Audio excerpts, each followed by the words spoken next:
ونوحا إذ نادى من قبل فاستجبنا له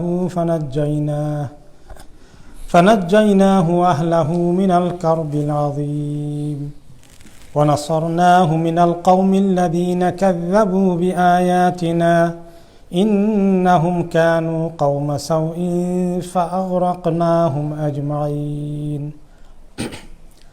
وداود وسليمان إذ يحكمان في الحرث إذ نفشت فيه غنم القوم وكنا لحكمهم شاهدين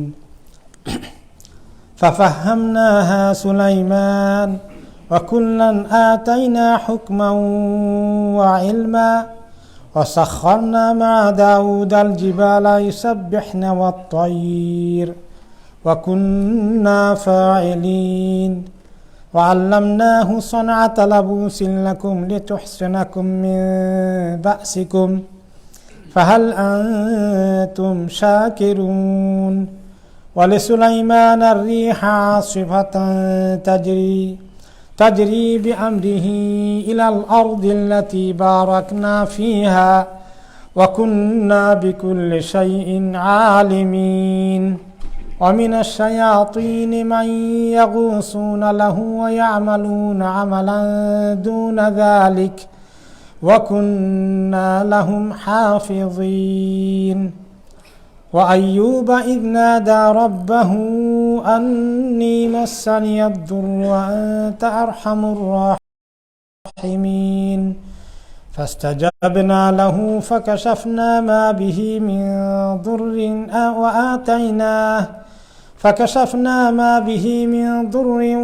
وآتيناه أهله ومثلهم معهم رحمة من عندنا وذكرى للعابدين وإسماعيل وإدريس وذا الكفل كل من الصابرين وأدخلناهم في رحمتنا إنهم من الصالحين وذا النون إذ ذهب مغاضبا فظن أن لن نقدر عليه فنادى في الظلمات أن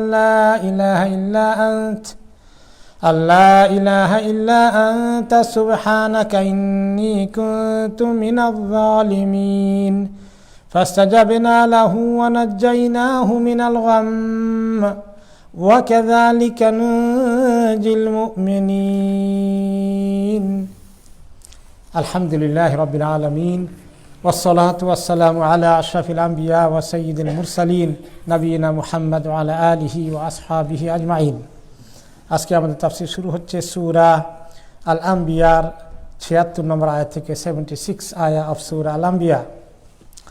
অনেক নবীদের কাহিনী এখানে, যেহেতু সূরার নাম সূরাতুল আম্বিয়া, নবীদের সূরা, অনেক নবীদের কাহিনী এখানে আসছে সংক্ষিপ্ত আকারে, যদিও অনেক জায়গায় কোনো নবীর কাহিনী অনেক বিস্তারিত এসেছে এবং আল্লাহ তাআলা কাহিনীগুলোকে বারে বারে রিপিট করেছেন, এই জন্যে যে একবার পড়ে গেলে আমাদের শিক্ষাটা মনে থাকবে না, বারে বারে সেটাকে রিমাইন্ড করছেন আল্লাহ তাআলা। আজকে এখন আসছে নূহ আলাইহিস সালামের কাহিনী। ওয়া নূহান ইয নাদা মিন ক্বাবল, এর আগে আমি নূহকে ডেকে বলেছিলাম। এর আগে কথা বলার অর্থ হলো যে গত সপ্তাহে আমরা শুনেছি ইব্রাহিম আলাইহিস সালামের কথা, লূত আলাইহিস সালামের কথা, ইসহাক, ইয়াকুব, তাদের কথা শুনেছিলাম, যে ওনাদের কাহিনীর আগে যে কাহিনী ছিল সেটাকে আল্লাহ তাআলা এখন আনছেন, যে নূহ আলাইহিস সালামের কাহিনী এর আগে যেটা ছিল সেটা আপনাকে বলি হে নবী মুহাম্মদ আর আপনার উম্মতের জন্য। সেটা কি? যে ইয নাদা মিন ক্বাবল, যে আল্লাহ তাআলাকে যিনি খুব দোয়া করেছিলেন, ডেকেছিলেন, আল্লাহ তাআলার কাছে ফরিয়াদ করছিলেন। কি ফরিয়াদ করেছিলেন সেটা আসছে। ফাস্তাজাবনা লাহু, এবং আমি তার ফরিয়াদে সাড়া দিয়েছি, তার ডাকে সাড়া দিয়েছি, তার দরখাস্তে সাড়া দিয়েছি। ফানাজ্জাইনাহু আহলাহু মিনাল কারবিল আযীম, তাকে এবং তার পরিবারকে বড় ধরনের দুর্ঘটনা, বড় ধরনের ডিজাস্টার, বড় ধরনের দুর্যোগ থেকে আমি নাজাত দিয়েছি। নূহ আলাইহিস সালামের কাহিনী আমরা জানি যে তিনি আল্লাহ তাআলার বান্দাদেরকে আল্লাহর দিকে ডাকার জন্য নবী হিসেবে যখন আসলেন, তিনি কত বছর পর্যন্ত দাওয়াত দিলেন? 950 বছর। 950 বছর হায়াত পেয়েছেন। প্রথম যুগের লোকেরা অনেক লম্বা হায়াত পেয়েছেন। তিনি যেমন পেয়েছেন, তার সময়কার লোকেরাও ততই লম্বা হায়াত পেয়েছিলেন। কিন্তু আস্তে আস্তে হায়াত কমে আসছে। আখিরি নবীর উম্মতের হায়াত এত লম্বা হবে না। একজন নবী করিম সাল্লাল্লাহু আলাইহি ওয়াসাল্লাম বলেছেন যে আমার উম্মতের হায়াত মেজরিটি বা ম্যাক্সিমাম থাকবে অনেকটা 60-70-এর ভিতরে। সবাই 60-70 তাও হয়তো পাবে না। আর এর উপরে যারা হবে তাদের সংখ্যা খুবই কম হবে। এখন আমরা যারা 60 পার হয়েছি, 70 পার হয়েছি, আমরা তো প্রায় লিমিট ক্রস করে ফেলছি। আমাদের উপায় কি হবে আল্লাহর কাছে?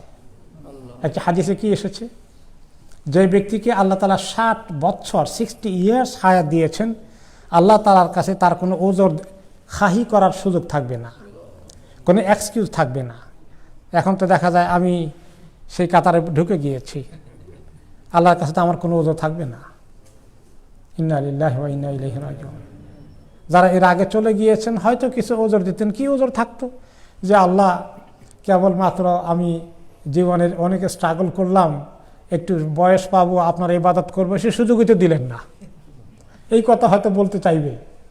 যদিও আল্লাহ তাআলা যাকে যতটুকু সুযোগ দিয়েছেন ততটুকুনের জন্যই আল্লাহ তাকে জিজ্ঞেস করবেন, তাই না? যে 40 বছর পেয়েছে, তাকে তো আল্লাহ এর চেয়ে বেশি আর জিজ্ঞাসা করবেন না ওইটুকুন ভিতরে।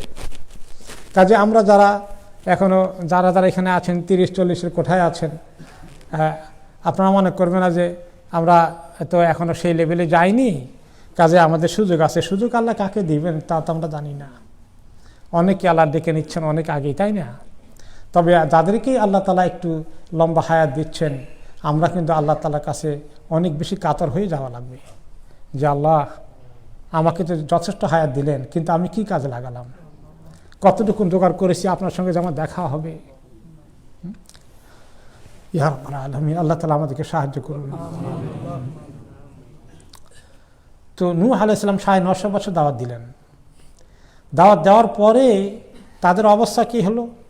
তারা দাওয়াত কবুল করছে না, এবং নূহ আলাইহিস সালামকে দেখলেই কানের মধ্যে আঙ্গুল দেয়, এই নূহ আছে, সে কানে আঙ্গুল ঢুকাও। তার কথা শুনলে কি জানি আসর হয়ে যায় কিনা, নিজেদের ছেলে মেয়েদের এত প্রোটেকশনে তাদের দরকার। আহা, তারপরে ওনাকে নিয়ে উপহাস মস্কারি বহু রকমের চললো অনেক দিন। 950 বছর যায় দিতে দিতে উনি টায়ার্ড হয়ে গেলেন, এবং উনি দেখতে পেয়েছেন যে তাদের এত দিন সুযোগ দেওয়ার পরে যখন তারা আসছে না এবং সীমা লঙ্ঘন করছে, অন্যদিকে তারা বিরত রাখার জন্য রাত দিন ফন্দি করছে, তিনি কোথায় আসছেন, আসে ওনাকে দিয়ে চেহারাও ঘুরে ফেলতে, ঢেকে ফেলতে অনেক সময়, যাতে উনি তাদের সঙ্গে কথা না বলেন, সে কথা বলার সুযোগ না নেন। তিনি তো উৎপত্তি আছেন, কাকে কখন পাবেন, ধরবেন, দাওয়াত দিবেন। এরপরে সীমা লঙ্ঘন করতে করতে নূহ আলাইহিস সালাম শেষ পর্যন্ত অল্প কিছুই ঈমান কবুল করলেন। বাকিদের ব্যাপারে তিনি বললেন, আল্লাহ তাআলার কাছে এবার বদদোয়া শুরু করে দিলেন। ফাদআ রাব্বাহু আন্নী মাগলুবুন ফান্তাসির, সূরা আল কমারে তিনি বললেন যে আল্লাহ, তিনি আল্লাহকে আহ্বান করলেন, দোয়া করলেন, দরখাস্ত দিলেন যে আল্লাহ, আমি তো পরাজিত হয়ে গেলাম, আপনি আমাকে সাহায্য করেন। তো তিনি পরাজিত হলেন কেমনে? যারা ইসলাম কবুল করেনি তারাই তো পরাজিত। কিন্তু তারা বলতে চায় যে এতদিন দাওয়াত দিয়েছ, তুমি কবুল তো করিনি, তুমি তো ব্যর্থ হয়ে গেলা, আর তুমি যে বলেছিলা কবুল না করলে আল্লাহ কোনো আযাব গজব আসবে, তো কিছু আসেও নেই, তো তোমার এই কথার কোনো দাম নেই, মূল্য নেই, ভিত্তি নেই। এখন এই কথাটা ওনার জন্য কষ্ট হয়ে কারণ হয়ে গেছে, এবং তিনি হতাশ হয়ে গেছেন যে তারা আসলে ঈমান কবুল করবে না, এবং তাদের সীমা লঙ্ঘন, তাদের তাকাব্বর জাবারুত বেড়েই চলছে। তখন তিনি আল্লাহর কাছে দোয়া করে বসছেন যে ফান্তাসির, আল্লাহ আমাকে সাহায্য করুন, সাহায্য করবেন, তাদেরকে দেখান যে আমি গজব দিলাম, এবার দেখ, তাতে তিনি বিজয় লাভ করবেন। তারা যখন দেখবে তারা ডুবে মরছে, তাই না, তখন তারা দেখছে না কে বিজয়ী আর কে পরাজিত। আল্লাহ আপনি আমাকে সাহায্য করেন, ফান্তাসির। এটা ছিল সূরা আল কমারে। এরপরে সূরা নূহতে আসছে, তিনি কি বদদোয়া করেছেন, রব্বি লা তাযার আলাল আরদি মিনাল কাফিরিনা দাইয়ারা। হে আল্লাহ, আপনি এই কাফেরদিকে জমিনের মধ্যে আর রেখে দিয়ে না, যারা ঘরে বাড়িতে বসবাস করছে নিশ্চিন্তে, তাদেরকে আপনি একটা মুসিবতের মধ্যে ফেলে দিন আল্লাহ, আযাব দিয়ে দিন তাদেরকে, তাদের আযাব ডিউ হয়ে গেছে। আপনি যদি তাদেরকে ছেড়ে দেন এভাবে, তারা সীমা লঙ্ঘন করতেই থাকবে। সেই সূরাতে তিনি আরো বলেছেন, ইন্নাকা ইন তাযারহুম ইউদিল্লু ইবাদাক ওয়া লা ইয়ালিদু ইল্লা ফাজিরান কাফফারা। আপনি তাদেরকে এইভাবে যে ছেড়ে দেন, এতদিন তো দিলেন, 950 বছর পর্যন্ত তারা সুযোগ পেল, তাদের কাজ একটাই, ইউদিল্লু ইবাদাক, অন্য বান্দাদেরকে তারা গোমরাহির দিকে নিয়ে যায়, অন্যদেরকে তারা দিন থেকে সরানোর রাস্তায় নেওয়ার কাজে তারা ব্যস্ত আছে। আর আমার আশঙ্কা, এদের সন্তান জন্ম হওয়ার পরেই তারা যখন আস্তে আস্তে বড় হয়, তাদের কাজ কি, এই খবরদার নূহ নামে এক দুষ্ট আছে, তার কথা শুনবা না, এই দুষ্কৃতিকারী, আমাদের শান্তি বিনষ্টকারী। কাজে আল্লাহ, আমার তো এই আশাও নাই যে তাদের পেট থেকে যেগুলো আসবে, তাদের ঔরস থেকে যারা আসবে তাদেরকে দাওয়াত দেবে, সে সুযোগ নাই, সে আশাও নাই আল্লাহ। এদেরকে একেবারে সব আপনি নিপাত করে দেন। তারপরে আল্লাহ তাআলা কাছ থেকে নিভাবে দোয়া করলেন, আল্লাহ তাআলা সেই দোয়া কবুল করলেন। ফাস্তাজাবনা লাহু, তার দোয়া আমি কবুল করেছি। আর তাদেরকে কি আযাব গজব দেওয়া হয়েছে, মহাপ্লাবন দিয়ে কিভাবে সারা দুনিয়াকে ডুবিয়ে দেওয়া হয়েছে, শুধুমাত্র যারা সাফিনাতে কিস্তিতে উঠেছিলেন তাদেরকে ছাড়া বাকি সবাইকে, মুমিনগণকে ছাড়া সবাই ধ্বংস হয়ে গেল। আর এরপরে নতুন করে পৃথিবীতে আবার সেই বেঁচে যাওয়া মানুষগুলো থেকে যারা জাহাজে উঠেছিলেন, তাদের সন্তান সন্ততির কারণে অল্প সময় পৃথিবীতে আবার ছড়িয়ে পড়ল মানব জাতির বংশ বিকাশের ধারা। ফানাজ্জাইনাহু ওয়া আহলাহু মিনাল কারবিল আযীম, তাকে এবং তার আহলদেরকে আমি এই বড় মুসিবত থেকে উদ্ধার করে দিলাম। তারা ডুবলো না, বাকিরা সবাই ডুবলো। তার আহল বলতে পরিবারের সদস্য যারা ইমানদার ছিলেন তারা, যারা ইমানদার ছিলেন না তারা নয়। তার সন্তান আহল হয় নরমালি, কিন্তু এই সন্তান আল্লাহ তাআলা বলেছেন লাইসা মিন আহলিক, এটা আপনার আহল হওয়ার উপযুক্ত না। হ্যাঁ, তাহলে নবীর সন্তানও গোমরাহ হয়। পৃথিবীতে আল্লাহ তাআলা আমাদের অনেকেই আছেন যে কারো ছেলে মেয়ে গোমরা, কারো বাবা মা গোমরা, ছেলে মেয়ে দিনদার হয়েছে কিন্তু বাবা মা জাহেলিয়তের মধ্যে ডুবে আছে। কারো স্বামী গোমরা, স্ত্রী ঠিক আছে, স্ত্রী গোমরা, স্বামী ঠিক আছে। সব রকমের এক্সাম্পল দুনিয়াতে আছে, তাই না? এই সব রকমের এক্সাম্পল নবীদের মধ্যে আছে। নূহ আলাইহিস সালামের মধ্যে এক্সাম্পল কি আছে, যে এত বড় নবী আল্লাহওয়ালা, কত বড় আল্লাহওয়ালা হলে নবী হন। তিনি কি চেষ্টা কম করেছেন, গাফলতি করেছেন, এরকম কোনো ধারণা করা যায়? কখনো নয়। তাহলে আপনি চেষ্টা করা সত্ত্বেও যদি এমন হয় যে আল্লাহ মাফ করুক, মা বাবা অত্যন্ত নেককার, তারা জান দিয়ে চেষ্টা করেছে, তারপরে তাদের দু একটা সন্তান যদি নষ্ট হয়ে যায়, তাহলে তারা যেন হতাশায় না ভোগে, তার জন্য এক্সাম্পল আছে কোথায়? নবী নূহ আলাইহিস সালামের থেকে, যে তিনি তো ত্রুটি করেননি। কাজে আপনি মনের কষ্টে আপনি অস্থির হয়ে আপনার হতাশ হয়ে যাবেন না, যে আপনার কোনো আল্লাহর কাছে দায়ী হওয়া লাগবে না। যেভাবে নূহ আলাইহিস সালামকে আল্লাহ তাআলার কাছে দায়ী হওয়া লাগবে না, আপনার জন্য সান্ত্বনা থাকতে পারে। এ হলো এক্সাম্পল, যে সন্তান নষ্ট হয়ে গেছে, পিতামাতা ঠিক আছে, কিন্তু সন্তান ঠিক আছে, পিতামাতার অবস্থা কাহিল। তার এক্সাম্পল কোনটা? ইব্রাহিম আলাইহিস সালাম। মাশাআল্লাহ, সবে ওলামা হয়ে যাচ্ছেন, আলহামদুলিল্লাহ, আহলুল ইলম হয়ে যাচ্ছেন, মাশাআল্লাহ। ইব্রাহিম আলাইহিস সালাম সন্তান, ছোট মানুষ, হ্যাঁ, কিশোর যুবক, আরে বুড়া আজর, সে যে এত বড় গোমরাহ, সে শুধু সন্তানকে বলছে যদি তৌহিদ না ছাড়াও, শিরকের দিকে না আসো, তোমাকে আমি হত্যা করব। এত বড় গোমরাহ। অনেক বুঝিয়েছেন ইব্রাহিম আলাইহিস সালাম, অনেক বুঝিয়েছেন, কামিয়াব হলেন না। কোনো আমাদের মধ্যে আছে, আমাদের কিছু যুবক অথবা মাঝ বয়সেও কিছু আছে যারা আলহামদুলিল্লাহ দিনের কথা শুনতে শুনতে আল্লাহ তাআলা হিদায়াত দিয়েছেন। পিতা মাতার মধ্যে যে এমন গোমরাহি আছে, সন্তান সুদের মধ্যে যাবে না মর্গেজে বাড়ি কিনতে, পিতা মাতা তা এটা নিয়ে যুদ্ধ করছে, প্রায় কেস আসে, এরকম আছে না? আসে।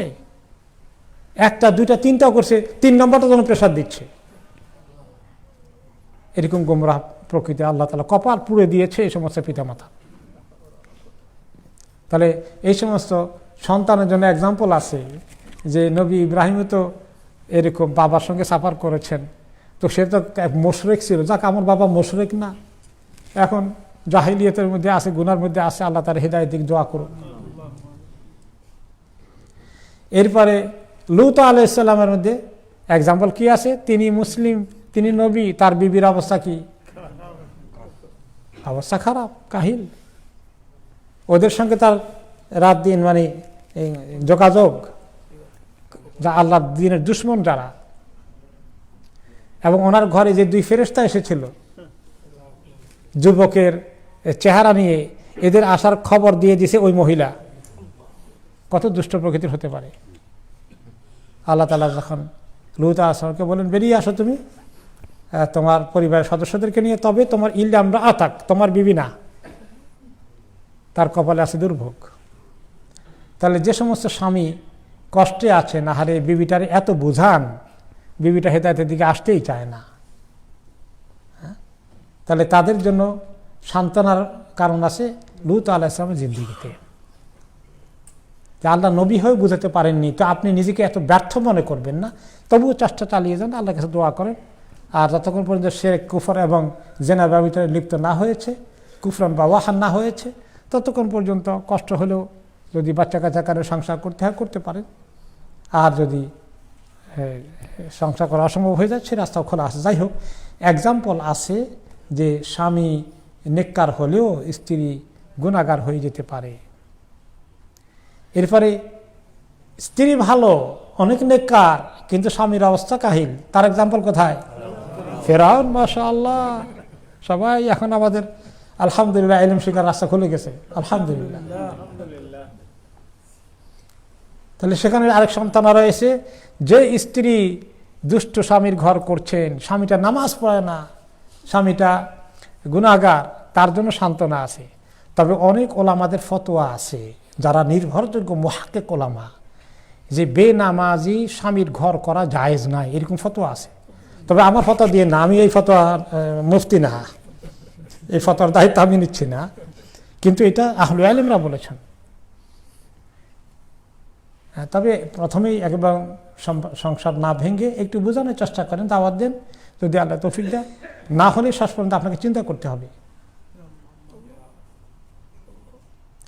তাহলে যে স্ত্রী আমরা মনে করি যে এরকম লেভেল নয়, তার স্বামী আছে, নামাজ পড়ে, কিন্তু তার আমলের অনেক ত্রুটি আছে এবং তার ঘরে উনি অনেক কষ্টে ঘর করতে হচ্ছে, তাহলে আপনার জন্য সান্ত্বনা আছে যে আসিয়া রাদিয়াল্লাহু আনহা, ওনার এত বড় ঈমান ছিল, তিনি কিছুদিন তার ঘর করতে হয়েছে।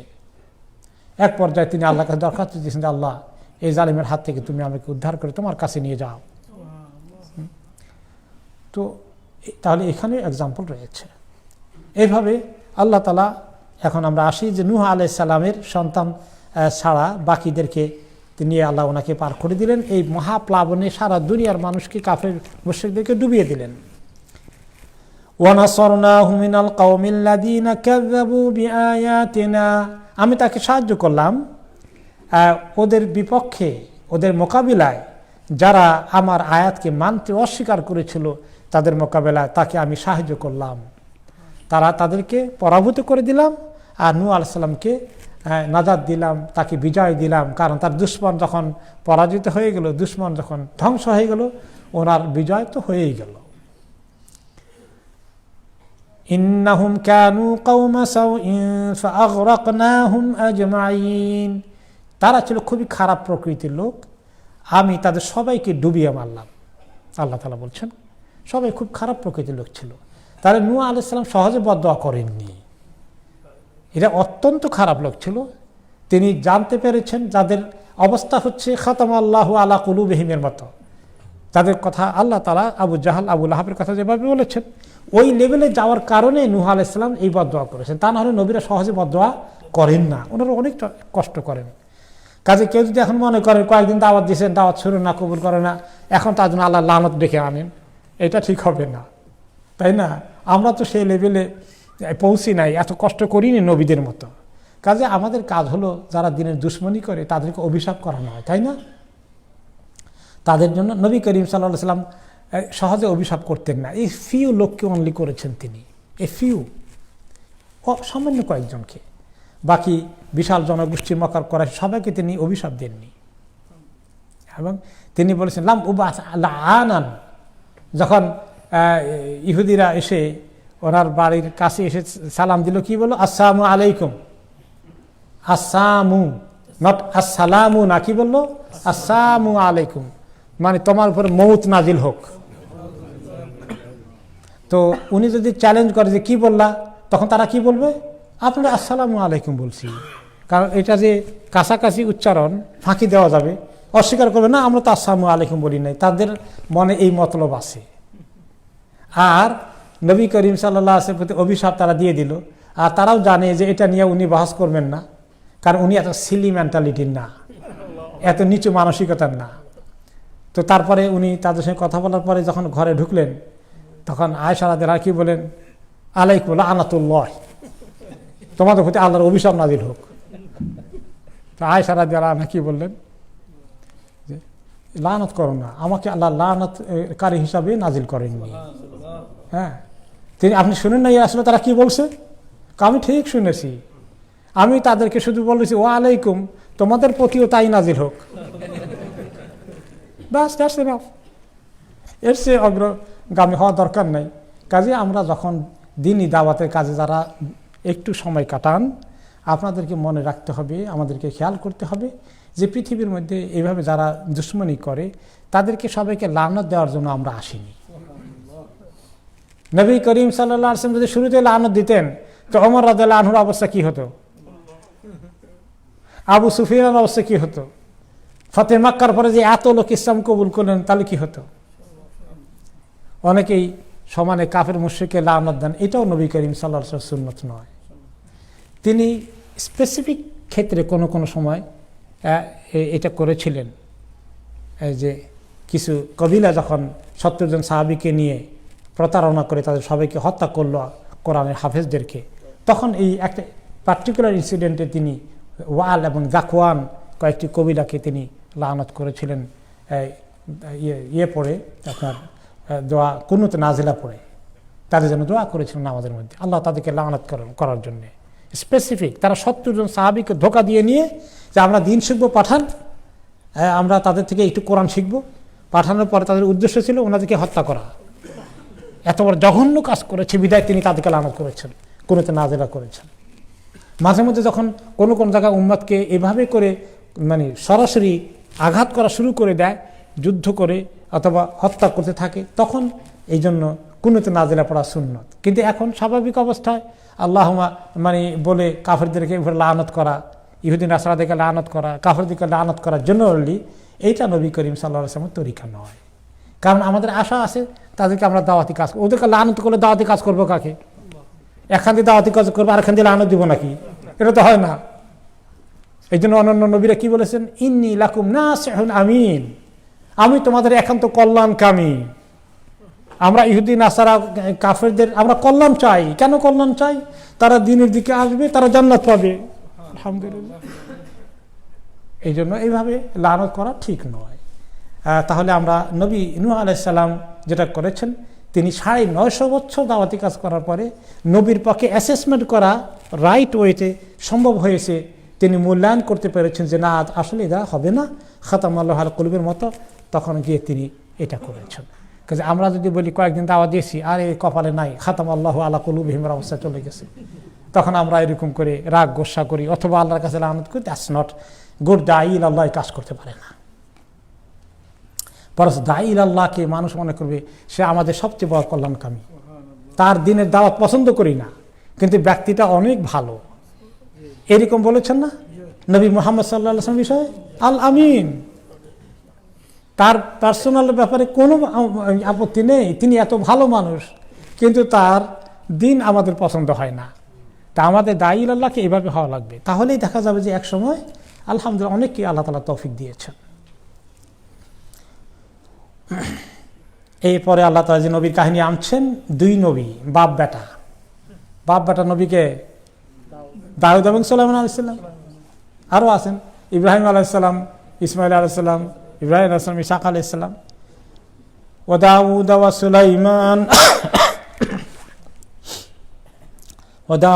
সুলাইমান ইয ইয়াহকুমানি ফিল হারথ ইয নাফাশাত ফীহি গানামুল কওমি ওয়া কুন্না লিহুকমিহিম শাহিদিন।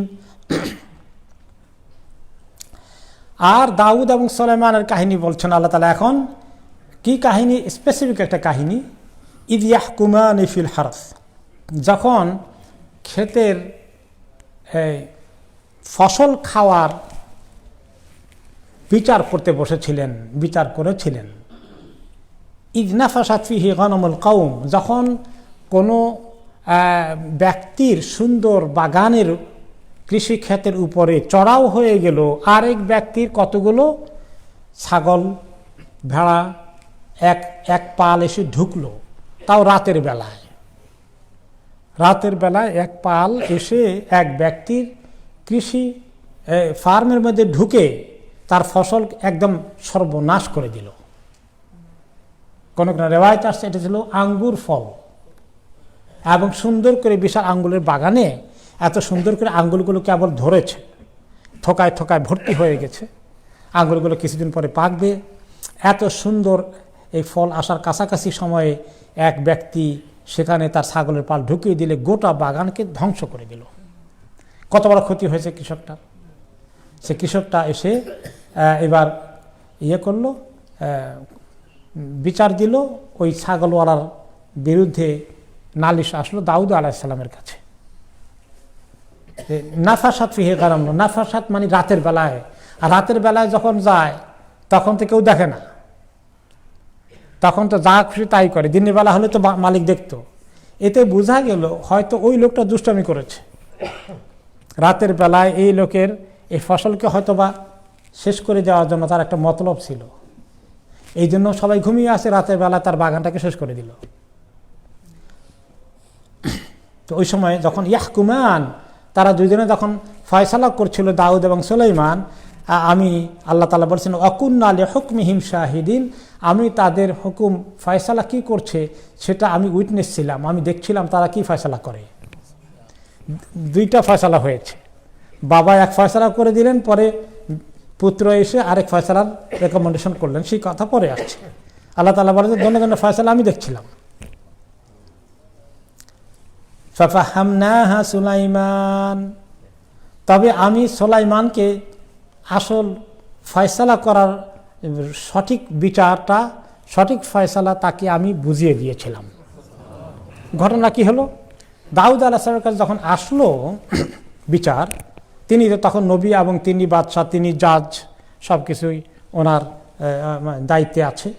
তিনি যেটা শুনে বলে দিলেন যে তুমি ছাগলওয়ালা, তোমার ছাগলগুলো চলে যাবে এর কাছে, তোমার ফসল যে খেয়েছে তার বিনিময়ে ছাগল সবগুলো তার মালিকানা দিয়ে দাও। এখন গোটা ছাগলের মানে পালের মালিকানা দিয়ে দিল জমিওয়ালাকে। তো উনি এই বিচার করলেন। তো সুলাইমান আলাইহিস সালাম কাছে এটা মনে হলো যে রাইট হয় নাই। সুলাইমান আলাইহিস সালাম সন্তান, তিনি খুব আদবের সাথে গিয়ে বললেন বাবাকে, গাইয়ের হাদা ইয়া নবী আল্লাহ, আল্লাহর নবী ফয়সালাটাকে একটু রিভিউ করেন, একটু রিভাইজ করেন, এটা একটু পুনর্বিবেচনা করেন, এটা মানে একটু বেশি হয়ে গেল।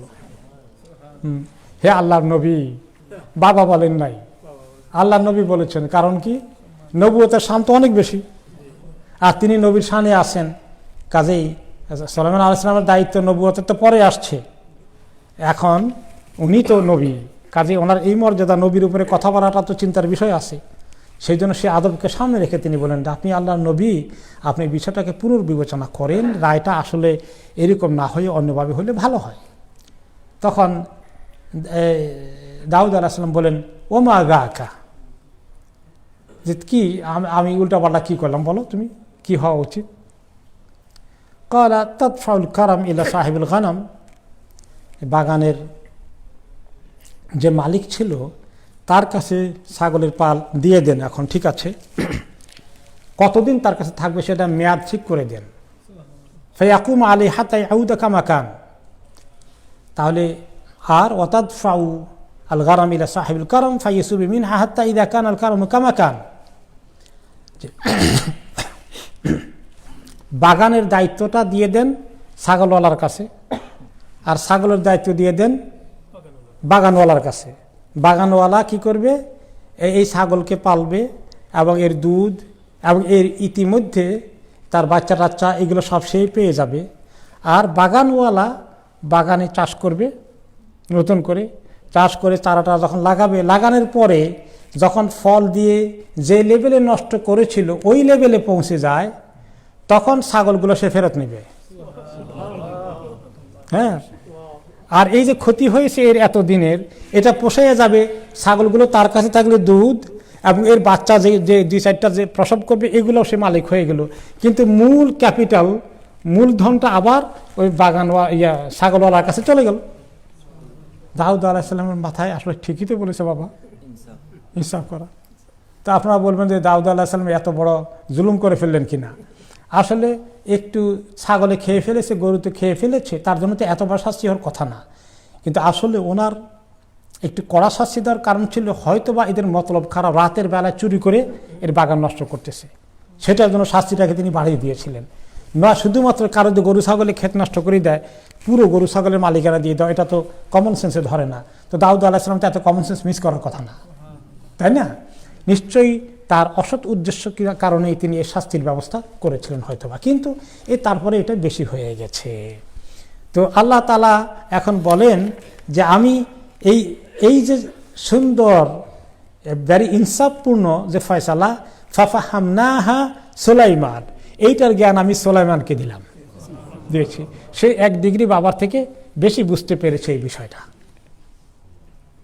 তবে দুইজনেই একদম দাউদ আলাইহিস সালাম যে বোকা অথবা তিনি যে অন্যায় কিছু করে ফেলছেন তা না।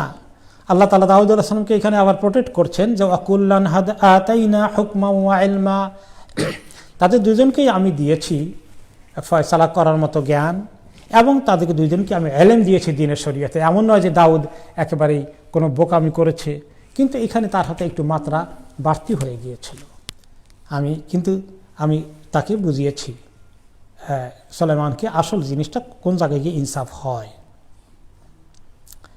তো এই যে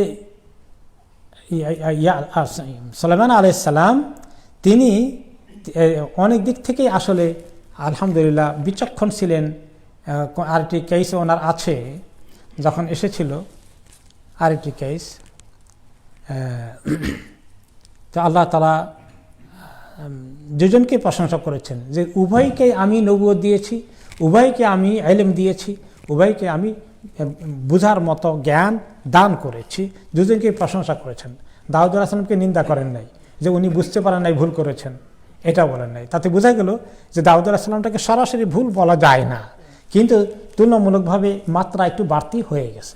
এরকম হয় কোনো ক্ষেত্রে, যদি কোনো জাজ বিচারের ক্ষেত্রে একটু কেউ 10 বছর সাজা দিয়ে দিল, আরেকজনের জাজ এসে তাকে যাবজ্জীবন দিয়ে দিল, তো এখানে মাত্রা একটু বাড়তি হয়ে গেছে আর কি। এই ক্ষেত্রে অ্যাকুরেটলি বোঝার ক্ষমতা আল্লাহ তাআলা সুলাইমান আলাইহিস সালাম দিয়েছিলেন। ওনার ব্যাপারে আরেকটি ঘটনা আছে, আপনারা শুনেছেন ছোটকালে হয়তোবা, এটাও এসেছে কোন তাফসিরে, যে বাইনামা ইমরাআতানি মাহুমা ইবনান লাহুমা ইয জাআল যিবু ফাআখাযা আহাদাল ইবনাইন। 2 মহিলা এক জায়গায় যাওয়া আসা করছিলেন, যাচ্ছিলেন কোনো সফরে। তো কোনো জায়গায় তার হয়তো যাত্রা বিরতি করেছেন বা কোনো কারণে হঠাৎ করে একটা কি বলে একটা চিতাবাঘের মতো কিছু একটা এসে একটা বাচ্চাকে ছোঁ মেরে নিয়ে গেল। একটা বাচ্চা হারিয়ে গেল, মানে চলে গেল, এটাকে বাঘে খেয়ে ফেলল। এখন যে মহিলা বাচ্চা নিয়ে গিয়েছে সেই মহিলা এখন বাচ্চা হারা হয়ে যার বাচ্চা আছে এটা দাবি করে বসলো যে এটা আমার বাচ্চা, তোমারটা খাইছে, আমারটা আছে। কিন্তু আসলে তো মহিলাও জানে এটা তার বাচ্চা না, কিন্তু সে এখন আরেকজনের বাচ্চা দখল করবে। পরে কেস চলে আসলো দাউদ আলাইহিস সালামের কাছে, অ্যাগেইন তিনি তখন নবী।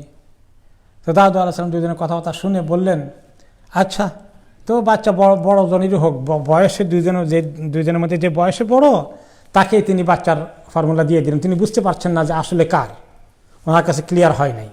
দুইজনই এমনভাবে দাবি করছে, অনেক সময় যার সম্পত্তি না সে যে কেস এমন বানায়, আর এমন সলিসিটার ধরে, এমন লয়ার ধরে যে তাকে জিতেই ছাড়ে মনে হয় না, তার যুক্তি এমন। হ্যাঁ, তো দুইজনেই এমনভাবে বললেন, যার নিজের বাচ্চা সে তো বলবেই, আর যার বাচ্চা না সেও এমন কায়দা করে বলছে। এখন তিনি বুঝতে পারছেন না যে কি করবেন। আল্লাহ তাআলা না জানালে যে নবীরাও গায়েব জানেন না, ঠিক কিনা? হ্যাঁ, তো তিনি সেখানে বলে ঠিক আছে বড়জনকে দিয়ে দিই, ছোটজন তো বয়স আছে, বাচ্চা কাছে আরও হবে, অসুবিধা নেই, যদি তার হয় ইন কেস। তো বড়জনকে তার ফয়সালা করলেন। তো দুইজনেই যখন বেরিয়ে আসলো, ওকে, আর তখন সুলাইমান আলাইহিস সালাম দুইজনের এই কাহিনী শুনলেন। শোনার পরে তিনি বললেন তোমরা একটু থামো। একজনকে বললেন এই একটা ভালো ছুরি নিয়ে আসো, যেহেতু তোমরা দুইজনেই দাবি করছো, তো আমি তো বাচ্চাকে দুই ভাগ করে দুইজনকে দুই অর্ধেক দিয়ে দেবো, ওকে, দুই ভাগ করে দিই আমি, বসো তোমরা। এই কথা শোনার পরেই বড়টা কিছু না বলতে ছোটটা হাউ মাউ করে কান্না শুরু করছে, বাচ্চা কাটবেন না, কাটবেন না, কাটবেন না, বাচ্চা বড়টার বাচ্চা তাকে দেন, তাকে দেন। আর ও বড়টা কথা নাই। এখন কি প্রমাণ হয়ে গেল? হা হা হা, সুলাইমান আলাইহিস সালাম এখন বাচ্চাটাকে ছোটটার পক্ষে দিয়ে দিলেন। দেখো ধরা পড়ে গেছে, তুমি তোমার বাচ্চা না, তুমি যুক্তি নিয়ে আসলে কি হবে? এইভাবে আল্লাহ তাআলা ওনাকে ফাহাম দিয়েছেন। এই জন্য ইমাম ইবনে তাইমিয়া রাহমাতুল্লাহ আলাইহি, সম্ভবত আমি যদি ভুলে না যাই, তিনি কোনো বিষয়ে আটকে গেলে, কোনো শরীয়তের বিষয় বুঝতে, গবেষণা করতে, ইজতিহাদ করতে অসুবিধা হলে তিনি দোয়া করতেন, আল্লাহুম্মা আল্লিমনি কামা আল্লামতা আদম ওয়া ইব্রাহিম আলাইহিস সালাম ওয়া ফাহহিমনি কামা ফাহামতা সুলাইমান আলাইহিস সালাম। যে আল্লাহ তাআলা ওয়া আল্লামা আদম আল আসমা, আল্লাহ তাআলা আদমকে ইলম শিখিয়েছেন বিভিন্ন জিনিসের নামগুলোর, এবং ইব্রাহিম আলাইহিস সালাম সম্পর্কেও আসছে, আল্লাহ তাআলা ওনাকে শিখিয়েছেন, আল্লামা তালিমের কথা আসছে। আর সুলাইমান আলাইহিস সালামের কথা যখন আসছে, ফাহমের কথা আসছে, বুঝার মতো ক্যাপাসিটি, যে আল্লাহ আমাকে এটা বোঝার ক্যাপাসিটি দেন, যেভাবে আপনি আল্লাহুম্মা ইয়া মুআল্লিমা মুফাহিমা সুলাইমান ফাহহিমনি, আল্লাহ যিনি সুলাইমানকে বুঝতে দিয়েছেন, বুঝ দিয়েছেন, আমাকে এরকম বুঝ জ্ঞান দান করেন। আল্লাহুম্মা ইয়া মুআল্লিমা আদম ইব্রাহিম আল্লিমনি, যে আল্লাহ আদম এবং ইব্রাহিমকে জ্ঞান দিয়েছেন, আমাকে জ্ঞান দান করুন। তো এইভাবে আসলো যে সুলাইমান আলাইহিস সালামের কথা। তারপরে আল্লাহ তাআলা কন্টিনিউ করতেছেন যে আমরা কি করলাম, দাউদকে আরও কি শান দিয়েছিলাম আমি। দাউদ আলাইহিস সালাম কিন্তু সুলাইমান আলাইহিস সালামের কাছে কয়েকটি কেসে কম্পেয়ার করলে মনে হলো যে উনি বোধহয় ছেলে থেকে অনেক কম, তা না, ওনার শানও অনেক বেশি। আর কীরকম শান সেটা এখন আল্লাহ বলছেন, ওয়াসাখখারনা মা দাউদাল জিবালা ইউসাব্বিহনা ওয়াত-তায়র, আমি দাউদের সঙ্গে তার অনুগত করে দিয়েছিলাম পাহাড়গুলোকে, পাহাড় তার সঙ্গে তাসবিহ করত এবং পাখিগুলো তাসবিহ করত। ওয়াকুনা ফাইলিন, আমি সেটা করতে সক্ষম। এবং বিশেষ করে যখন তিনি তেলাওয়াত করতেন, ওনার তেলাওয়াতটা এত সুন্দর ছিল, আল্লাহ তাআলা ওনাকে লেতিবে সাউতিহি বিতালাওয়াতি জাবুর, তিনি জাবুরকে এত সুন্দর কণ্ঠে তেলাওয়াত করতেন।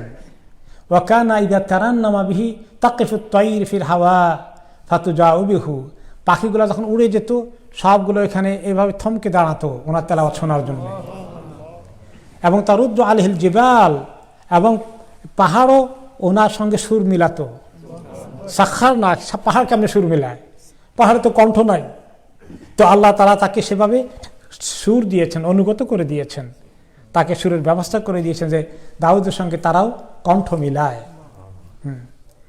তো আল্লাহ তাআলা এভাবে দিয়েছেন। আর এই সুরেলা কণ্ঠ দাউদ আলাইহিস সালাম কালাতে দিয়েছেন। এটা পরে এক সাহাবী ছিল আবু মুসা আল আশআরী রাদিয়াল্লাহু আনহু, ওনার কণ্ঠ খুব সুন্দর ছিল, উনি তেলাওয়াত করতেন। একদিন রাতের বেলায় আবু মুসা আশআরী রাদিয়াল্লাহু আনহু তেলাওয়াত করছেন ঘরে, ওরা ঘরের পাশ দিয়ে রাসূলুল্লাহ সাল্লাল্লাহু আলাইহি ওয়াসাল্লাম যাচ্ছিলেন। রাতের বেলায় সাহাবী তাহাজ্জুদ করছেন, তেলাওয়াত করছেন। তো অনেকক্ষণ ওনার বেড়ার বাইরে দাঁড়িয়ে দাঁড়িয়ে রাসূলুল্লাহ সাল্লাল্লাহু আলাইহি ওয়াসাল্লাম এই সাহাবীর তেলাওয়াত শুনছেন। পরের দিন সকালে দেখা হলো, তিনি বললেন, ওনাকে লক্ষ্য করে আবু মুসা আশআরী রাদিয়াল্লাহু আনহুকে, যিনি ইয়ামান থেকে এসেছেন, আমরা সিরাতে পাক ওনার কাহিনী শুনেছি। তো তখন ওনাকে লক্ষ্য করে তিনি বললেন যে লাকাদ উতিয়া হাযা মিজমারান মিন মাজামির আলি দাউদ, এই যে তোমাদের সামনে আছে আবু মুসা আশআরী, আল্লাহ তাআলা তাকে দাউদের গোষ্ঠীর যে সুকণ্ঠ, এই কণ্ঠ আল্লাহ তাআলা তাকে দিয়েছেন, সুকণ্ঠে তেলাওয়াত করে। তো ইয়া রাসূলুল্লাহ আপনি কেমনে জানলেন? বলে সারা রাত অনেকক্ষণ আমি তোমার তেলাওয়াত শুনেছি দাঁড়িয়ে দাঁড়িয়ে, আমি সরতে পারিনি।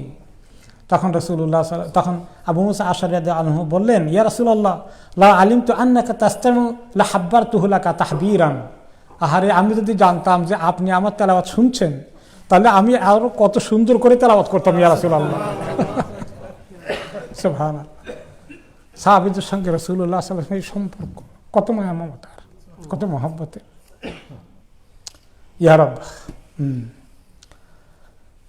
তো আল্লাহ তাআলা ওনাকে দিয়েছিলেন। এখন এই দাউদ আলাইহিস সালামের সুকণ্ঠকে নিয়ে যারা গান বাজনা হালাল করে, তারা কি বলছে জানেন? যে গান বাজনা যদি হারাম হতো, তাহলে কি আর দাউদ নবীর কি জানি গানটা ভুলে গেছি, ছোটকালে শুনছিলাম, এখন মনে নাই। গান যদি হারাম হতো, বেলালে কি আজান দিতে, এটাও আনছে। ওই দাউদ নবীর কথা বলছে যে তিনি কি এরকম সুর করে গান গাইতেন কিনা, দাউদ নবী গান গাইতেন সুর করে, এই কথা বলতেছে। নাউজুবিল্লাহ। এরপরে আল্লাহ তাআলা বলছেন এখন যে আমি তাদেরকে দিলাম, দাউদকে দিলাম এই রকম শান মর্যাদা, তার তেলাওয়াতের সুকণ্ঠ এত সুন্দর ছিল, পাখিগুলো পর্যন্ত দাঁড়িয়ে থমকে দাঁড়িয়ে শুনতো এবং পাহাড় তার সঙ্গে সুর মিলাতো। তাকে আরও আমি আরেক বিরাট জিনিস দিয়েছি, যেটা তার আগে নবীদেরকে কাউকে দেয়নি। ওয়াআল্লামনাহু সানআতা লাবুসিন লাকুম লিতুহসিনাকুম মিন বাসিকুম, আমি তাকে শিখিয়েছি কিভাবে লোহাকে গলিয়ে সে লোহাকে দিয়ে বর্ম বানানো যাবে শরীরে, যুদ্ধের ময়দানে গেলে যাতে অস্ত্রের আঘাত গায়ে না লাগে। এই যে বর্ম বানানো, শিল্ড, এইটা বানানোর এই টেকনোলজি আল্লাহ তাআলা দাউদ আলাইহিস সালামকে দিয়েছেন। এর আগে পৃথিবীর মানুষ এটা আবিষ্কার করতে পারেনি। ফাহাল আনতুম শাকিরুন, তাতে এখন কি তোমরা শুকরগুজার হবে? তো দাউদ আলাইহিস সালাম দিয়েছেন, আমরা কেন শুকর আদায় করব? এর লিঙ্ক কোথায়? তার তখন থেকে নিয়ে এখনো পর্যন্ত এই লোহা মানুষকে, এখন যারা যুদ্ধ করে তারা তো এই লোহার বর্ম এখন যেটা মনে করেন ট্যাঙ্ক বানিয়েছে সেখানে ভিতরে থাকার জন্যে, এবং নবী করিম সাল্লাল্লাহু আলাইহি ওয়াসাল্লাম জামানায় তখন তারা এই বর্ম আবিষ্কার পড়তো, এটা দিয়ে তারা নিজেরা যুদ্ধে যেতেন পরে পরে, তো তখনও চলে আসছিল। তো এই কারণে আল্লাহ তাআলা বলছেন ফাহাল আনতুম শাকিরুন, লোহাকে অনেক কাজে ব্যবহার করার মতো আল্লাহ তাআলা এই যে অ্যাবিলিটি দিয়েছেন আমাদেরকে, কত টেকনোলজি দিয়েছেন।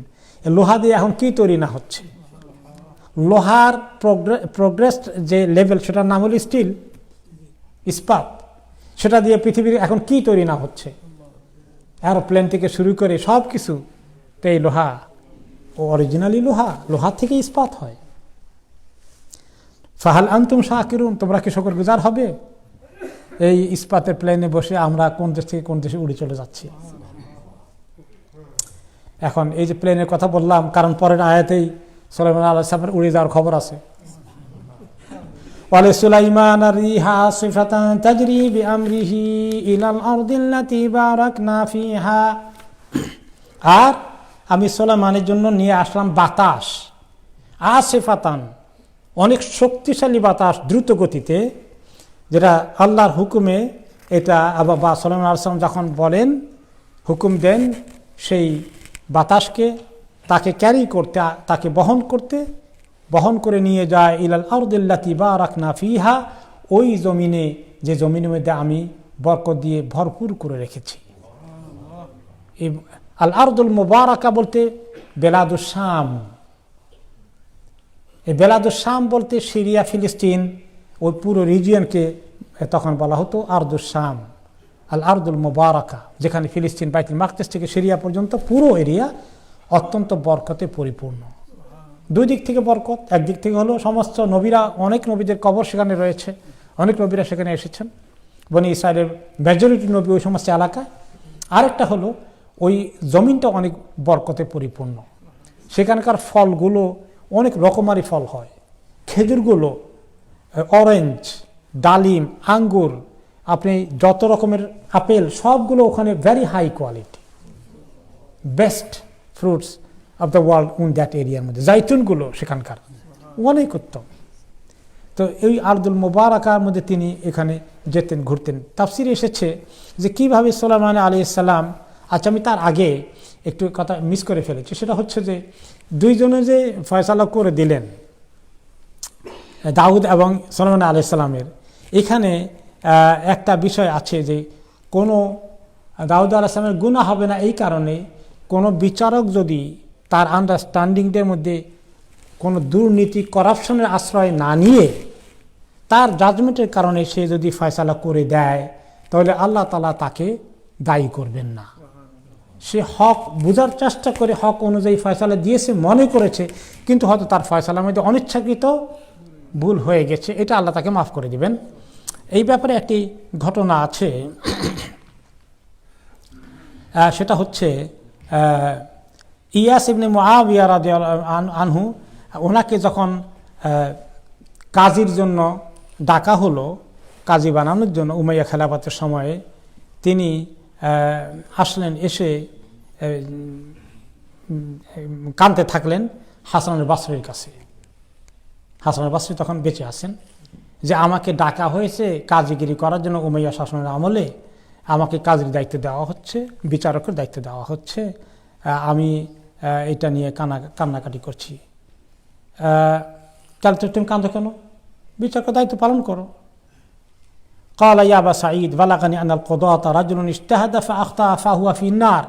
আমি একটা কথা শুনেছি, হাদিসের রেফারেন্স দেননি, যে যারা কোনো বিচার করতে গিয়ে যদি সে তার নিজের সেন্স কাজে লাগায় কিন্তু সে রং ফয়সালা চলে যায় তাহলে তার জন্য জাহান্নাম, এরকম একটা কথা আমি শুনতে পেয়েছি। আর শুনেছি রাজুলুন মা লা বিহিল হাওয়া ফাহুয়া ফিন্নার, আরেক ব্যক্তি যে অন্যায় কোনো দিকে তার লোভ চলে গেল, মন চলে গেল, খাহিশ চলে গেল, তাহলে সে জাহান্নামে যাবে। রাজুলুন ইজতাহাদা ফাআসাবা ফাহুয়া ফিল জান্নাহ, আর যে ব্যক্তি বিচার করতে গিয়ে নিজে তার বুদ্ধি অনুযায়ী অনেক চেষ্টা করলো, রাইট কনক্লুশনে পৌঁছে গেল, সে জান্নাতে যাবে, এরকম একটা শুনেছি। হয়তো হাদিসের রেফারেন্স দিয়েছে কিন্তু এটা হাদিস হিসাবে আসে নাই। তো এই কথা শুনে আমি অস্থির আছি, আমি যদি এখন চিন্তা করে ভালো ফয়সালা দিই তাহলে তো জান্নাতে যাব, আর যদি রং ফয়সালা হয়ে যায় ইন কেস, তাহলে তো আমি জাহান্নামে যাব, আমি কেমনি দায়িত্ব নেব এখন? তখন তিনি বললেন, হাসান বসরি বললেন, ইন্না ফিমা কাসাল্লাহু মিন নাবাই দাউদ আলাইহিস সালাম ওয়াল আম্বিয়া হুকমান ইয়ারিদু কাউলা হাউলা ইন্নাস আন কাউলিহিম। যে সমস্ত লোকেরা তোমাকে এই কথা বলেছে, দাউদ আর সুলাইমানের স্টোরি যেটা কোরআনে এসেছে কিসসা, সেখানে দ্বারা তোমার এই কথা টিকে না। কারণ সেখানে দাউদ আলাইহিস সালাম যে ফয়সালা দিয়েছেন তার তুলনায় সুলাইমান আলাইহিস সালামের ফয়সালা ভালো ছিল, কিন্তু আল্লাহ তাআলা দাউদকে বলে নাই তুমি কেন অন্যায় ফয়সালা দিয়েছিলে। কারণ দাউদ আলাইহিস সালামের মাথায় যতটুকুন হক বলে মনে হয়েছে ততটুকুন ভিত্তিতে তিনি ফয়সালা দিয়েছেন। কাজেই এই ব্যাপারে তুমি চিন্তা করো না, বরঞ্চ তিনি একটি হাদিস ওনাকে শোনালেন, সহিহ বুখারীতে এসেছে। হাদিসটি হচ্ছে, ইজা ইজতাহাদা আল হাকিমু ফাআসাবা ফালাহু আজরান ওয়া ইজা ইজতাহাদা ফাআখতা ফালাহু আজর। যে কোনো বিচারক যদি ফয়সালা করতে গিয়ে খুব ভালো চেষ্টা করেছিল কিন্তু সেখানে তার বুঝতে শেষ পর্যন্ত তার বুঝের কিছু ভুল হয়ে গিয়ে ফয়সালাটা গলত হয়ে গেছে, তাহলে সেখানে তার জন্য একটা পুরস্কার আল্লাহর কাছে আসে, সওয়াব হবে একটা। আর যে ব্যক্তি আসাবা, যদি সে রাইট কনক্লুশন পৌঁছেছে, রায়টা ঠিক মতো দিয়েছে, তাহলে তার জন্য আল্লাহর কাছে ডবল পুরস্কার আছে। যে ব্যক্তি একদম নিরপেক্ষভাবে চিন্তা করতে গিয়ে রাইটটা পৌঁছতে পারেনি, তার সে ভুল করে ফেলেছিল, তার জন্য স্টিল আল্লাহর কাছে একটা পুরস্কার আছে। তো দাউদ আলাইহিস সালাম যতটুকু পেয়েছেন, সুলাইমান আলাইহিস সালাম তার ডবল পাবেন। তার ভিত্তিতে তিনি ওনাকে এভাবে সান্ত্বনা দিলেন যে না, তুমি যদি ইচ্ছে করে হাওয়া তোমার মনের খাহেশ অনুযায়ী একজনকে ফেভার না করো তাহলে তোমার জন্য ঠিক আছে, আর যদি হাওয়া এসে যায়, তোমার খাহেশ এসে যায়, ওকে, তার জন্য কঠিন শাস্তি আছে। যে কথাটা হাদিস শরীফে কি এসেছে, আল কোদাতু সালাসা, তিন ধরনের কাজী বিচারক জাস্টিস দুনিয়ার মধ্যে আছে। কাদিন ফিল জান্নাহ ওয়া কাদিয়ানি ফিন নার, তিন দল বিচারক দুনিয়ার মধ্যে 3 ভাগে বিভক্ত হবে। 1 ভাগ জান্নাতি, 2 ভাগ হবে জাহান্নামী। জান্নাতি কারা হবে? রাজুলুন আলিমাল হক ওয়া কাদা বিহি ফাহুয়া ফিল জান্নাহ। যে কাজী, যে বিচারক হক বুঝার চেষ্টা করেছে এবং বুঝেছে ঠিক মতো, আর সেই অনুযায়ী ফয়সালা দিয়েছে, সে তো জান্নাতি হয়ে যাবে। রাজুলুন হাকামা বাইনান নাসে আলা জাহলিন ফাহুয়া ফিন্নার।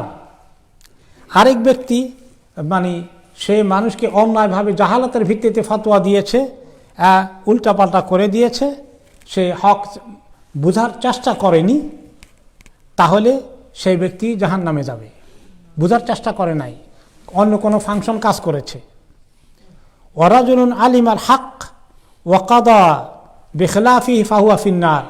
আর 3 নম্বর হচ্ছে যে ব্যক্তি বুঝছে ঠিকই হক কোনটা, কিন্তু ফয়সালা দিয়েছে উল্টার দিকে, কেন? তার প্রমোশন হবে, তাকে বলা হয়েছে এরকম ফয়সালা দাও, সেই ব্যক্তি জাহান্নামে যাবে। ঘুষ খেয়ে ফয়সালা দিল, প্রমোশন পাওয়ার উদ্দেশ্যে তার প্রভুদেরকে খুশি করার জন্য একটা ফয়সালা দিয়ে দিল, একটা নির্দোষ মানুষকে ফাঁসিতে লটকিয়ে দাও। হয় কিনা এখন দুনিয়াতে? সুবহানাল্লাহ। পয়সা খেয়ে করে কিনা? পয়সা খেয়ে করে। আমি এক্সাম্পল দিয়েছিলাম, একজন হাইকোর্টের বিচারপতি, সুবহানাল্লাহ, তার কাছে একটা কেস গিয়েছে একটা সম্পত্তি নিয়ে। এই সম্পত্তিটা অনেক অনেক কয়েক কোটি টাকার দাম, সিলেট শহরে। একটা সত্য ঘটনা, আমার সঙ্গে অনেক ক্লোজ যার এই ঘটনা ঘটেছে। তো তিনি খবর পেলেন, তাদের একটা কেস অনেক দিন থেকে চলতেছে, অনেক আগে থেকে। তার বাবার সম্পত্তি একদম সিলেট শহরের মধ্যে। এই সম্পত্তি তো ওনারা বাইরে থাকার কারণে আস্তে আস্তে করে গ্রাস করার মতলব করে ভাড়াটিয়া ওটা গ্রাস করে ফেলেছে। তারপরে এটা কেস চলতেছে। কেস চলার পরে এটা ডিস্ট্রিক্ট কোর্ট থেকে, জজ কোর্ট থেকে আস্তে আস্তে হাইকোর্টে চলে গিয়েছে। সেখানে গিয়ে তারা খবর পেয়েছে যে হাইকোর্টের বিচারপতির সঙ্গে তারা অ্যারেঞ্জমেন্ট করে ফেলেছে, 8 লাখ টাকা ঘুষ দিয়েছে। 8 লক্ষ টাকা। এখন থেকে তার 7 বছর আগের ঘটনা এটা। এবং আমার কাছে আসলেন যে কোনো দূর থেকে আমি ওই বিচারপতিকে, আমার কোনো পরিচিত লোক আছে, তার মাধ্যমে কিছু প্রভাব খাটানো যায় কি না। তার কাছে পরে যাওয়া হয়েছে। আমার এক জায়গায় ফোন করে দিয়েছিলাম, তাদের কিছু প্রভাব আছে। ওই বিচারপতির কাছে গিয়েছে যে আপনাকে তো ওদের টাকা পয়সা কিছু দিয়েছে, তো আসলে কিন্তু জমিটা কিন্তু ওদের না, এরা অসহায় লোকগুলোর জমি, তো আপনি কীভাবে ফয়সালা দিবেন? তো তিনি বলেন আমি ফয়সালা দিয়ে দেব টাকাওয়ালার পক্ষে, তবে এটা টিকবে না, সুপ্রিম কোর্টে গেলে আপিল করলে ওরা পেয়ে যাবে, চিন্তার কোনো কারণ নেই। লা হাওলা ওয়ালা কুওয়াতা ইল্লা বিল্লাহ। 8 লাখ টাকা পেল আর জাহান্নাম কনফার্ম হয়ে গেল। লা হাওলা ওয়ালা কুওয়াতা ইল্লা বিল্লাহ, লা হাওলা ওয়ালা কুওয়াতা ইল্লা বিল্লাহ। এই হচ্ছে অবস্থা। তো আল্লাহ তাআলা এই যে এই উপলক্ষে ইমাম ইবনে কাসির রাহমাতুল্লাহ হাদিসগুলো নিয়ে এসেছেন যে এই হাদিসের মধ্যে এত বড় জঘন্য কথা আছে, এত জঘন্য শাস্তির কথা আছে। আইদার তুমি আন্দাজের ভিত্তিতে ফয়সালা দিবা না, হককে বুঝো, যদি আন্দাজে দিয়ে দাও তাহলে তোমার জন্য জাহান্নাম। আর যদি তুমি বুঝার চেষ্টা করেছ, কিন্তু সলিসিটার বা লয়ারদের 2 পক্ষ শুনে তোমার চেষ্টা পরেও তুমি রং কনক্লুশনে গিয়ে ফয়সালা দিয়েছো, সেটা আল্লাহ মাফ করবেন দাউদ আলাইহিস সালামের মতো। কিন্তু তুমি যদি ভালো করে না দেখো, আন্দাজে ফয়সালা করো, তাহলে জাহান্নাম। আর জেনে শুনে করলে তো আরো বড় জাহান্নাম।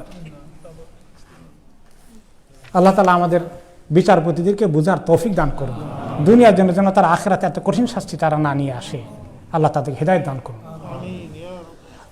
আজকে আসলে এখানে শেষ করতে হচ্ছে, আমার আরেকটু একটা অ্যাপয়েন্টমেন্ট আছে জরুরি, তো আমি আজকে এখানে শেষ করব। আজকে প্রশ্ন নিতে পারবো না, যদি প্রশ্ন থাকে তাহলে আগামী সপ্তাহে রেখে দেন ভাইয়ের কাছে, আগামী সপ্তাহে আমরা সেটা নেব ইনশাআল্লাহ।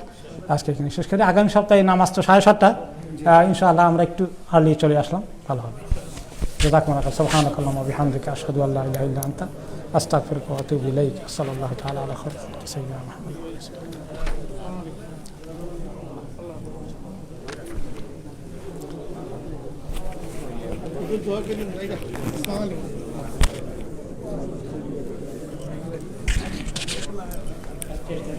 জি।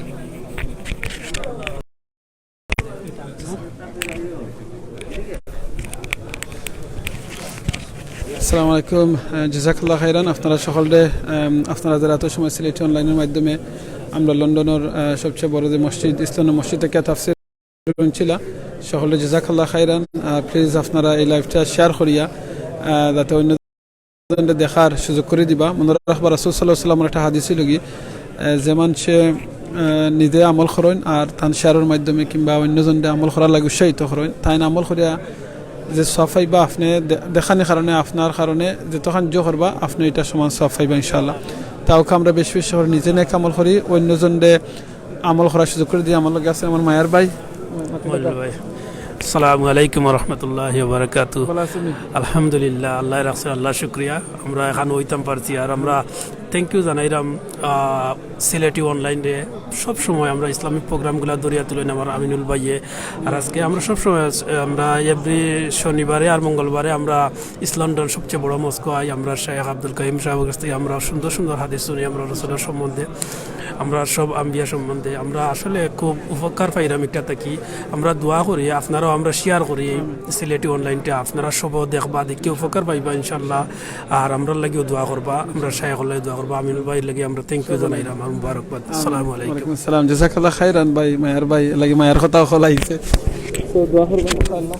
আর আপনারা যারা দেখা এটা পারে না এই লাইভের মাধ্যমে দেখা, প্লিজ আপনারা সবাই শেয়ার করিয়া অন্যজনদের দেখার সুযোগ করে দিবা। আর ফ্রি টাইমটা অবশ্যই জিকিরের মধ্যে কাটাইবা। সুবহানাল্লাহ, আলহামদুলিল্লাহ, লা ইলাহা ইল্লাল্লাহ, আল্লাহু আকবার, সুবহানাল্লাহি বিহামদি, সুবহানাল্লাহিল আযীম, আস্তাগফিরুল্লাহ, ইন্নাল্লাহু গফুরুর রহিম। এই তাসবিহ ইস্তিগফার থেকে সবসময় করবা ইনশাআল্লাহ। জাযাকাল্লাহ খাইরান। আসসালামু আলাইকুম ওয়া রাহমাতুল্লাহি ওয়া বারাকাতুহু।